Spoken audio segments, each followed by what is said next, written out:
ஆண்டு முழுவதும் வெள்ளிக்கிழமைகள் வருகின்றன. அது ஏன் தை மாத ஆடி மாத வெள்ளிக்கிழமைகளுக்கு மட்டும் அதிக விசேஷம்? ஆடியிலையும் தையிலையும் அம்பாளுக்கு விசேஷமான நாள். ஆடி தபசு, தை தபசு எல்லாம் சொல்லி உற்சவங்கள்லாம் விசேஷமாக கோவில்கள்லாம் செய்வார்கள். ஆகினாலே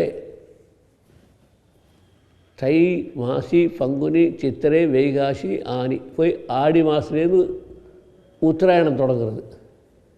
உத்தராயணம் தட்சிணாயணம் தொடங்கி வருகிறது. தை மாதத்துலேருந்து ஆனி மாதம் வரை தை, மாசி, பங்குனி, சித்திரை, வைகாசி, ஆனி இந்த 6 மாதமும் உத்தராயணம், அதாவது சூரியன் வடக்கே போகும் நிலை. ஆக தை மாதம் தொடக்கம் ஒரு விசேஷமான நன்னாள், சூரியன் மாறி வர நன்னாள்.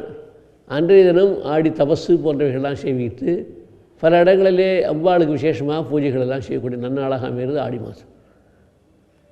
தை மாதம் அதேபோல் உத்தராயணம் ஆரம்ப காலம். அந்த நாளிலேயும் தெற்கேருந்து வடக்கு நோக்கி சூரியன் வருவான். ஆடி மாதத்துலேயே தெற்கேருந்து கிழக்கு நோக்கி கொஞ்சம் மாறி வருவான். தட்சிணாயனம் என்று உத்தராயணம் தட்சிணாயனம் என்று 2 புண்ணிய காலங்கள். தை மாதம் உத்தராயண புண்ணிய காலம், ஆடி மாதம் தட்சிணாயன புண்ணிய காலம்.